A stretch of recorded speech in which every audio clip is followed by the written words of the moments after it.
Movie के starting में देखते हैं सैफ को जो कि खाना बनाने में लगे हुए होते हैं। वहां पर इजाबेला नाम की एक लड़की आ जाती है जो कि जल्दी से जल्द सबको खाना बनाने के लिए कहती है क्योंकि कुछ गेस्ट आने वाले होते हैं और इजाबेला सभी को खुश करना चाहती थी ताकि वो कॉन्ट्रैक्ट जो है ना साइन करवा सके। इजाबेला होटल में कॉल करती है और कुछ सीट को बुक करवा लेती है। इन सभी का काम खत्म हो जाता है और इजाबेला सभी को लेकर होटल में पहुंच जाती है। होटल होता है वो एक चाइनीज मैन का होता है। वहां पर जो लोग आने वाले होते हैं वो भी आ जाते हैं, जिसमें दो लड़का दो लड़की होते हैं। सभी एक जगह पर बैठ जाते हैं। सभी मिलकर 8 लोग हो चुके होते हैं। अब वहां पर जो ना खाने से पहले कुकी आ जाती है। सभी कुकी को तोड़ते हैं तो अंदर से फॉर्चून निकलता है जो कि चाइनीज लैंग्वेज में लिखा हुआ होता है। इन्हें समझ में नहीं आता है। वहां पर वेटर आ जाते हैं जो कि सभी से माफी मांगने लगते हैं क्योंकि फॉर्चून बदल चुका होता है। इंग्लिश की जगह पर चाइनीज लैंग्वेज का फॉर्चून कहां से आ गया ये बात तो वेटर को भी पता नहीं होती है। वहां पर जो बुढ़ा मैन जो चाइनीज मैन होता है आ जाता है और सभी को फॉर्चून पढ़कर बताने लगता है। सभी लोग हंस रहे होते हैं क्योंकि उस फॉर्चून पर कभी कोमल कभी पत्थर किसी पर फैन कुछ ना कुछ लिखा हुआ होता है। अब ये लोगों का लोग इग्नोर कर देते हैं। फिर खाना आ जाता है और बैठकर खाना खाने लगते हैं। लेकिन रे नाम की जो लड़की होती है खाना खाने के बाद उसकी सांसें फूलने लगती है। उसे सांस लेने में तकलीफ होने लगती है। अब इजाबेला डॉक्टर को कॉल करती है और उसे आने के लिए कहती है, लेकिन डॉक्टर इजाबेला को बताती है कि वो नहीं आ सकती। लेकिन वो डॉक्टर इजाबेला को फोन पर भी बताने लगती है कि ऐसे हालातों में क्या और कैसे करना चाहिए। अब डॉक्टर ने जो भी इजाबेला को बताया हुआ होता है इजाबेला अपने एक साथी को वैसा ही करने के लिए कहती है। एक बंदा रे के गले पर थोड़ा सा कट लगाता है। एक पाइप लाकर उसके गर्दन में डालकर हवा देने की कोशिश करता है ताकि रे को हवा मिल सके और उसकी जान को बचाया जा सके। लेकिन ऐसा होता नहीं है। थोड़ी देर बाद रे की मौत हो जाती है। अब रे के फॉर्चून में लोटस लीफ निकला हुआ होता है और रे ने जो डिश मंगाया होता है उसका नाम लोटस लीफ ही होता है। यानी जो उसके फॉर्चून में लिखा हुआ होता है वैसे ही उसकी मौत हो जाती है। पुलिस आ जाती है और रे की लाश को ले जाया जाता है। सबसे ज्यादा दुख चार्ल हो रही होती है। डेनी चार्ल के ऐसी हालत को देखता है तो उसे अपने रूम में ले जाता है।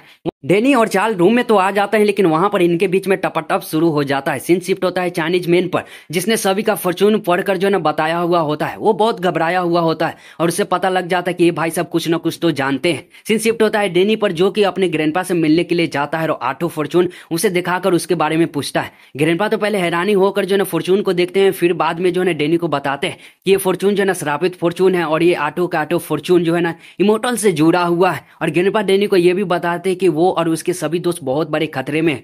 हम चाल को देखते हैं जो कि घर में बैठी होती है। उसी के घर के बाहर एक डिलीवरी मैन फ्लावर को जो है ना डिलीवर करने के लिए आया हुआ होता है और उस फ्लावर को 6 नंबर वाले रूम में जो ना डिलीवर करना होता है। लेकिन जैसे वो मेन गेट दरवाजा खोलता है हम देखते हैं अंदर जो चाल का रूम होता है वो 9 नंबर का होता है। लेकिन किस्मत देखो वो जो है ना बदल कर 6 नंबर बन जाता है और डिलीवरी मैन सीधा पहुंच जाता है चाल के दरवाजे पर। चाल जो है ना दरवाजा खोलती है तो डिलीवरी मैन फूल देता है और चाल हैरान हो जाती है कि आखिर उसके लिए फूल किसने भेजा है। फिर उसे लगता है कि शायद डेनी ने भेजा होगा तो वो फूल को ले लेती है और एक जगह पर रख देती है। लेकिन हम देखते हैं उसमें से एक मधुमक्खी जो है ना निकल कर उड़ने लगती है।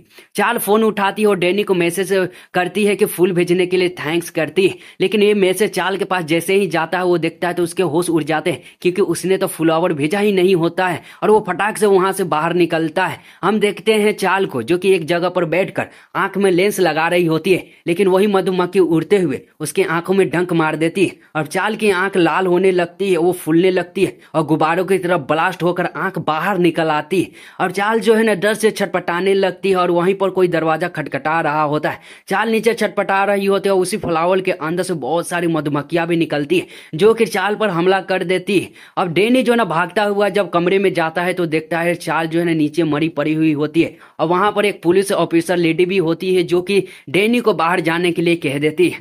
अब डेनी को देखते हैं जो कि अपने दोस्तों के पास होता है। वो बहुत ही टेंशन में होता है। वहां पर इजाबेला आ जाती जो कि डेनी से जो है ना डिश तैयार करने के लिए कहती। लेकिन डेनी जो है ना इजाबेला से कहता है कि वो जो ना श्राप को तोड़ने का कोई तरीका ढूंढ रहा है। लेकिन इजाबेला उस पर गुस्सा हो जाती कि ऐसे वैसे पर कुछ नहीं होता है और उसे जो ना डिश तैयार करने के लिए कहती है। लेकिन डेनी जो है ना इजाबेला को बताता है कि उसे थोड़ा टाइम दे और वहां से निकल जाता है। ब्राइस इजाबेला से मिलने के लिए उसी के होटल के बाहर आकर एक जगह पर खड़ा होकर किसी से बात कर रहा होता है। वहां पर एक भिखारी आ जाता है जो कि ब्राइस से पैसे मांगता है, लेकिन वो उस पर ध्यान नहीं देता है। भिखारी को गुस्सा आ जाता है और बैसाखी से उसके पेट पर हमला करके फोन छीनकर भाग जाता है। अब इजाबेला वहां पर आ जाती है और ब्राइस को नीचे पड़ी हुई देखती तो उठाकर अंदर ले जाती है। डेनी को देखते हैं जो कि ग्रैंडपा के पास पहुंच चुका होता है और शराब कैसे खत्म करना है वो पूछ रहा होता है। ग्रैंडपा डेनी को बताते हैं कि शराब खत्म करना है तो जिनको भी फॉर्चून मिला है उनकी करीबी एक एक चीज को जो है ना एक जगह पर जमा करना होगा और बलि देनी होगी, तभी जाकर इस शराब को जो है ना खत्म किया जा सकता है। ये सुनने के बाद डेनी वहां से निकल पड़ता है। हम देखते हैं ब्राइस को जो कि उसके पेट में अभी भी दर्द कर रहा होता है। डेनी वहां पर आ जाता है और सभी को बताने लगता है जो जो बात उसके ग्रैंडपा ने कही होती है, लेकिन कोई भी उसकी बातों पर विश्वास नहीं करता है और ब्राइस तो उठकर जाने लगता है। लेकिन यहाँ पर इजाबेला जो है ना उसे समझाने लगती है, क्योंकि इजाबेला शुरू से ही मेहनत कर रही होती है उस बंदे के लिए, ताकि उस बंदे से कंट्रैक्ट जो है ना साइन करवा सके और बड़ा बड़ा चेक जो है ना ले सके। लेकिन यहाँ पर ब्राइस नहीं मानता और जाने लगता है, तो इजाबेला उसे मनाने के लिए उसके पीछे पीछे चली जाती है। अब डेनी जो है ना जोश को समझाने लगता है। जोश भी विश्वास नहीं करता है, लेकिन एंड वो भी मान जाता है। अब जोश जो है ना ब्रेट को कॉल करता है और उससे कहता है ये सभी चीजें, तो ब्रेट भी विश्वास नहीं करता है, लेकिन फिर भी वो भी मान जाता है।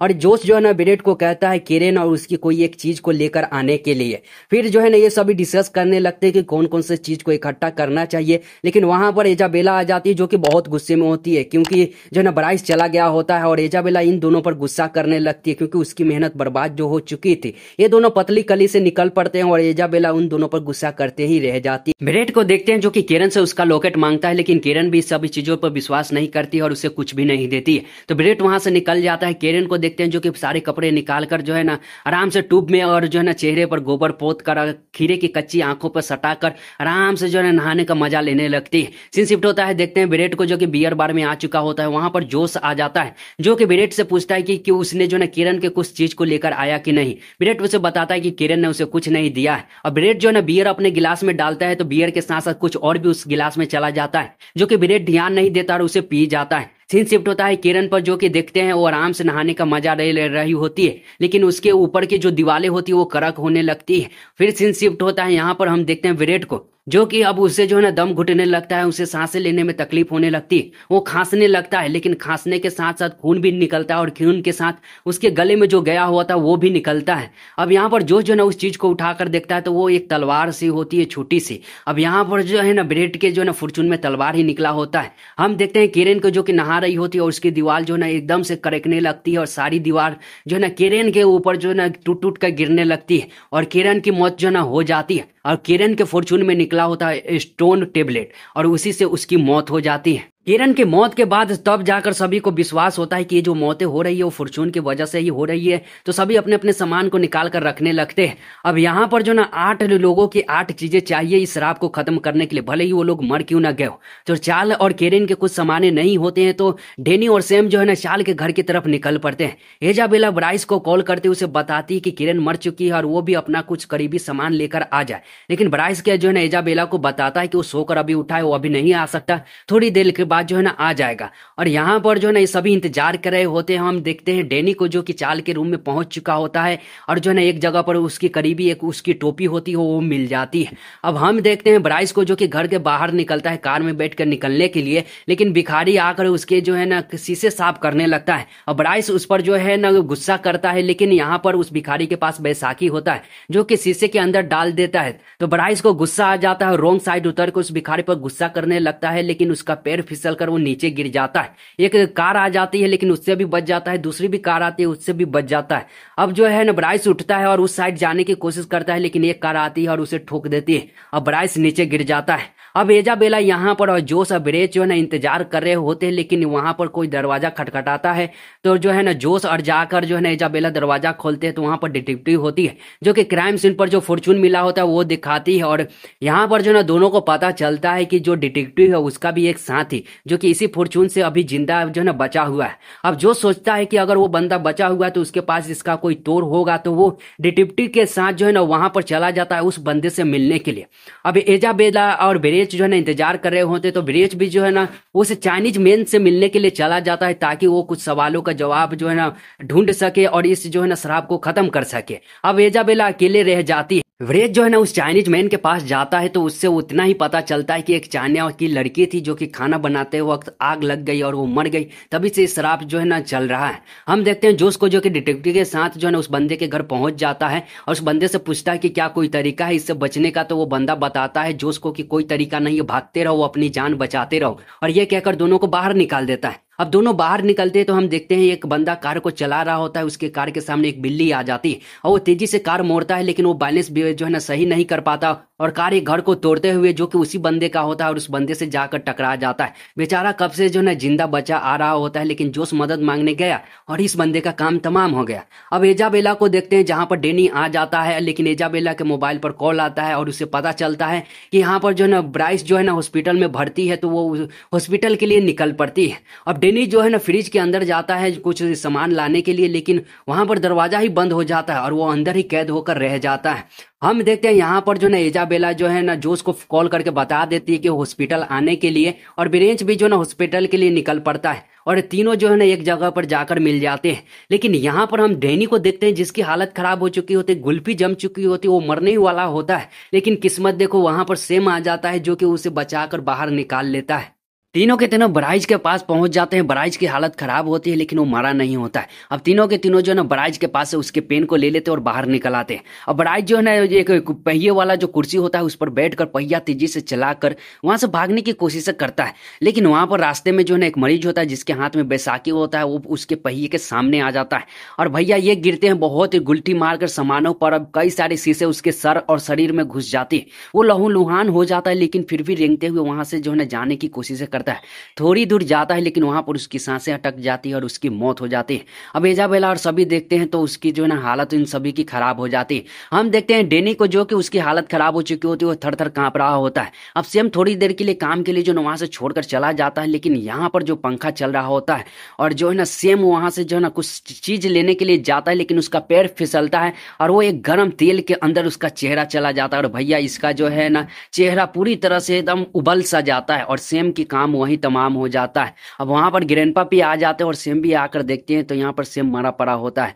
अब भैया इन दोनों का जो फॉर्चून होता है वही फॉर्चून इनकी भी जान ले लेती है। अब फिर सीन शिफ्ट होता है, हम देखे हैं एजाबेला और बाकी सभी जो होते हैं वो कार से बैठकर उसे चीनी मैन के पास आते हैं, क्योंकि उन लोगों को चाहिए था चीनी मैन का वो कप, ताकि जो है ना इस शराब को पूरी तरह से खत्म कर सके। लेकिन अंदर में जो चीनी मैन के जो दोनों बेटे होते हैं वो कप लेने के लिए जो है ना मना कर देते हैं और यहाँ पर वो दोनों जो है ना ब्रेज और जो है ना जोश के साथ भिड़ जाते हैं। अब इन दोनों के बीच में लड़ाई होने लगती है, बीच में गन भी आ जाती है, लेकिन ब्रेज से जो ना गन गलती से चल जाता है और उसमें से एक बंदे का सर उड़ जाता है। अब दूसरा वाला अपने भाई को मरता हुआ देखता है तो तलवार उठाता है और ब्रेज के शरीर के आर पार कर देता है। अब जो है ना ब्रेज के फॉर्चून में तलवार से मौत लिखी होती है और यही तलवार से उसकी मौत भी हो जाती है। और यहाँ पर जोश उस बंदे के ऊपर हमला कर देता है। फिर इन दोनों के बीच में जो है ना फाइट होने लगती है और ये दोनों जो फाइट करते हुए वहीं पर गिर जाते हैं। अब एजाबेला अंदर जाकर देखती है तो भैया वहां पर लाशें पड़ी हुई होती है और सभी जो ना लुलके पड़े हुए होते हैं। अब एजाबेला डर जाते हो सीधा भाग कर जाती है सेम के पास, क्योंकि सेम के पास ही जो है ना सारे सामान होते हैं। एजाबेला उस सामान लेकर जो है ना वहां से एजाबेला कार में बैठती है और ग्रैंडपा के घर की तरफ निकल पड़ती है और वो इतनी घबराई होती है और कार को ऐसे चला रही होती है कि वो बैलेंस नहीं कर पाती है और कार ठुक जाती है। अब उसे चोट भी लग जाता है, लेकिन वो जो है ना थैले लेकर पैदल ही निकल पड़ती है, लेकिन इतनी घबराई और तेजी से चल रही होती है कि थैला हाथ से छूट जाता है और सामान बिखर जाता है। अब एक सामान अटका हुआ होता है तो वो निकाल तो लेती है वहां से, लेकिन जैसे ही खड़ा होती है वहां पर लोहा घर जो तोड़ने वाला होता है उसी से उसका सर टकराता है और उसकी सर की धज्जियां उड़ जाती है। अब जो है ना इजाबेला के फॉर्चून में लोहा लिखा होता है और लोहे से उसकी मौत हो जाती है। हम देखते हैं जोश को और उस बंदे को जो कि मरे नहीं होते वो खड़े हो जाते हैं, लेकिन वहां पर जो एक गोली जो है ना गैस पर लगी होती है जो कि लीक कर रही होती है और वो गैस ब्लास्ट हो जाता है और ये सभी भी जो ना मारे जाते हैं। यहाँ पर सभी के फॉर्चून में जो जो लिखा होता है उसी से जो ना उन लोगों की मौत हो जाती है।